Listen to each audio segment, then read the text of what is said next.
Olá, bom dia. Deus abençoe o dia de vocês, que vocês tenham um dia extraordinário na presença do Senhor. Vamos lá, abra sua Bíblia aí no livro 17 de Shemot, livro de Êxodo. Capítulo 17 é o capítulo de hoje que nós vamos dar uma lida e fazer uma reflexão. Nós terminamos aí com Deus, no capítulo 16, enviando o maná. Um grande milagre, né, da providência de Deus, o maná e as codornas. Agora no capítulo 17, eles continuam a sua peregrinação, né? Eles saem do deserto de Sim, andando de um lugar para o outro, conforme as ordenanças de Deus, através daquela nuvem. E eles acampam em Refitim. Mas lá também não havia água para beber. Era um grande desafio do deserto, era você encontrar fontes de águas em meio ao deserto. E também não tinha. Então, mais uma vez, o povo se queixa. Olha só que no versículo 2, lá na parte B, diz assim: e ele respondeu, porque se... Na parte A diz assim, ó: dai-nos de beber. Na parte B ele disse, e ele respondeu, por que se queixam a mim? Por que vocês colocam o Senhor à prova? Eles começavam a murmurar, então eles não tinham muita paciência. Quando a situação realmente apertava, eles reclamavam para Moisés e reclamavam a Deus. E Moisés disse, por que vocês só queixam a mim desse jeito, colocando a Deus à prova? E no versículo 3 o povo estava sedento e reclamando a Moisés: por que você nos tirou do Egito? Foi para matar de sede a nós, os nossos filhos, o nosso rebanho? Então ele sempre voltava no passado. Por que você nos tirou do Egito? O Egito era melhor. Engraçado, estava no Egito, estava reclamando. Saiu do Egito, continua reclamando, né? A reclamação nos atrasa a chegar às bênçãos que o Senhor tem para nossas vidas. No versículo 4, então Moisés clamou ao Senhor. E ele diz assim: o que farei com este povo? Estão a ponto de me apedrejar. Então o clima não estava bom, né? Estava um ambiente desfavorável para Moisés, que ele estava sentindo que o povo estava prestes a apedrejar o líder deles. Então o Senhor respondeu: passa à frente do povo, leve com vocês algumas autoridades de Israel, tenha na mão a vara com a qual você feriu o Nilo e vá adiante. Eu estarei à espera no alto da rocha, no Monte Horebe. Bata na rocha, e dela sairá água para o povo beber. E assim fez Moisés. À vista da autoridade de Israel, chamou aquele lugar de Massa e Meribá, porque ali Israel reclamaram e puseram o Senhor à prova, dizendo: o Senhor está entre nós ou não? Então diz que eles fizeram uma prova: será que o Senhor está entre nós ou não? Então nos dá água. E Deus ordenou que Moisés vá até adiante do povo, vai à frente, leva algumas das autoridades de Israel, chegando lá, bata na rocha. E assim Moisés fez, bateu na rocha, e a rocha jorrou água, e o povo saciou. E ali ele colocou o nome de Meribá, porque o povo colocou o Senhor à prova.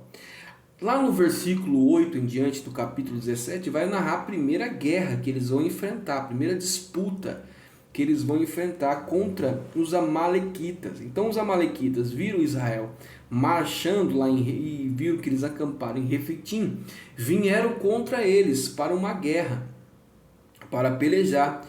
E aqui a gente escuta o nome de Josué, primeira vez a gente vê o nome de Josué sendo narrado na história.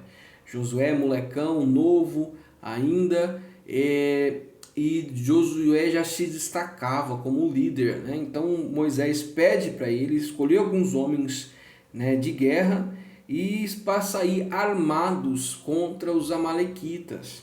E Josué foi, lá no versículo 10, então foi Josué lutar contra os amalequitas conforme Moisés tinha ordenado. Arão e Hu, porém, subiram ao alto da colina. Enquanto Moisés mantinha as mãos erguidas, Israel venciam, mas quando porém se abaixava, os amalequitas venciam. Então, enquanto o exército foi para a batalha, lutar mesmo com espada, com tudo isso, Moisés subiu com Arão e Ur para o monte, no Monte Horebe.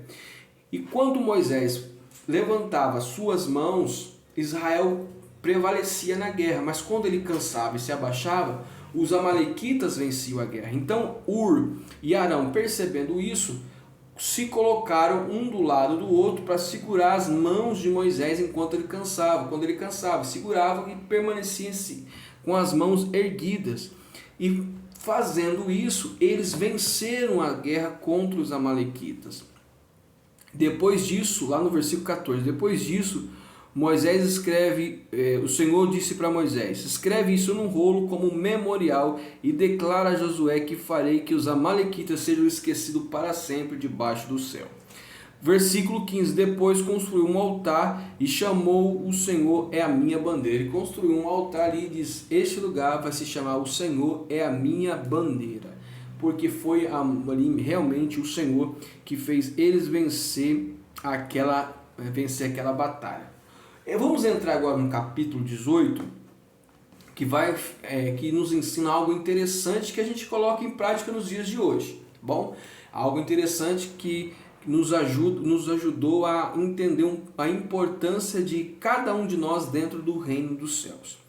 Moisés, quando ele foi para o Egito, obedecer a ordenança de Deus, ele envia sua esposa de volta para a casa do seu pai, Jetro, seu sogro, junto com seus 2 filhos, Gerson e Eliezer. Quando eles estão acampados ali em Refidim, e o seu sogro escuta, ouve a notícia de tudo que Deus havia feito com ele e com o povo de Israel no Egito, os milagres e tal, ele fica feliz e vai ao encontro de Moisés até o acampamento, levando também os seus 2 filhos e a sua esposa para encontrar Moisés. Isso vocês vão ver lá no capítulo 1, 2, 3, até ali no capítulo 7. Moisés encontra com ele, a conversa se curva, porque Jetro também era um sacerdote em Midian.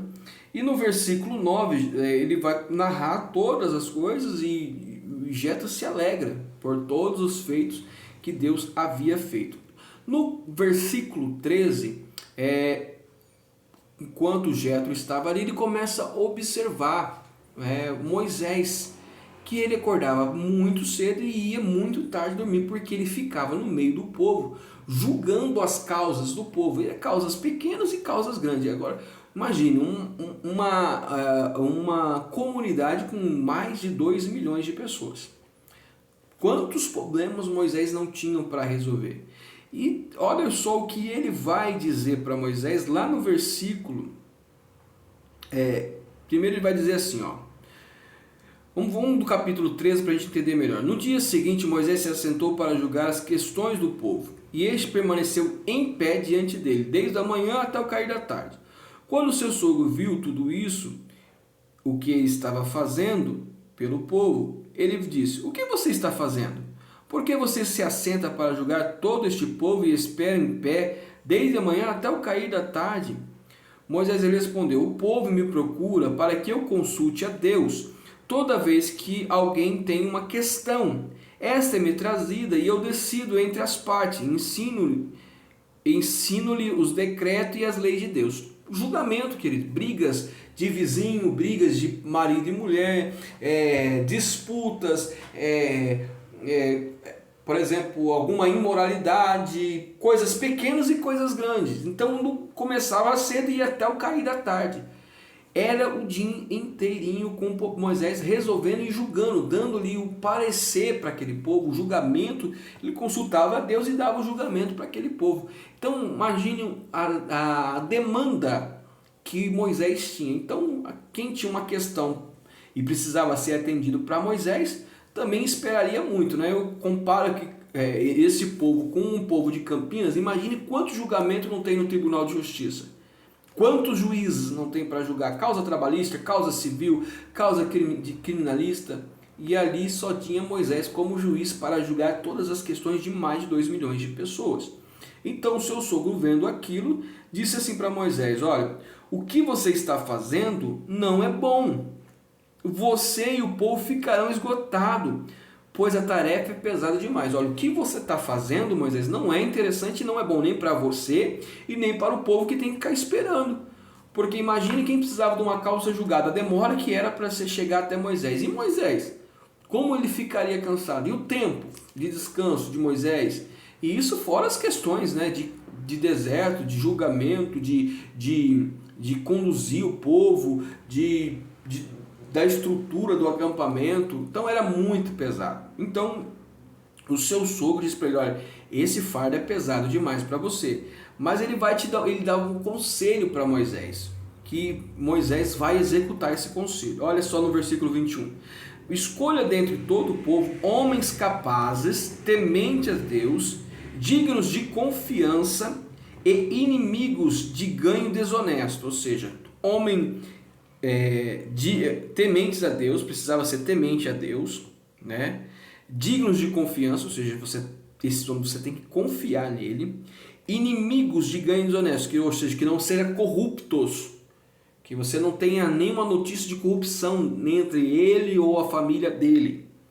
E estabeleça como chefes de 1.000, de 100, de 50 e de 10. Então você vai pegar, você vai colocar um chefe de 1.000, desses 1.000 você vai colocar chefes de 100 pessoas, desses 100 pessoas um chefe de 50, depois um chefe de 10. É como uma hierarquia numa empresa. Você tem o seu chefe seu líder, aí tem o chefe de seção, chefe de departamento, gerente geral e chefe geral. Então, aí você vai dividir as questões. Questões que aquele chefe de 10 não consiga resolver, vai para o chefe de 50. A questão que aquele chefe de 50 não consiga resolver, vai para o chefe de 100. Depois vai para o chefe de 1.000. Se for uma questão que nenhum deles consiga resolver, aí vai até você.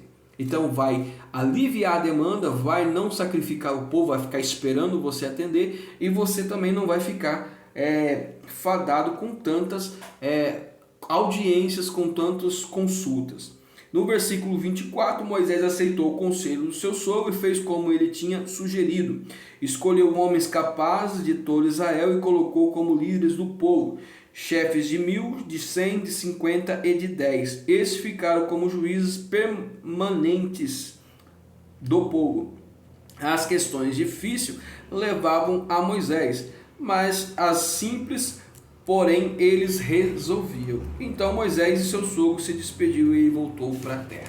Tá bom? Ali começou uma estrutura de governo também ali dentre a tribo ou seja, a nação de Israel, que a gente usa na igreja hoje. A gente divide por departamento, divide por lideranças, que assim alivia, não fica só para o pastor, não fica para os pastores auxiliares, vai dividindo as tarefas para que fica mais leve o fardo, né? Não fica um fardo pesado para quem está na frente do trabalho. Tá bom? Voltamos aí no próximo vídeo. Deus abençoe a todos.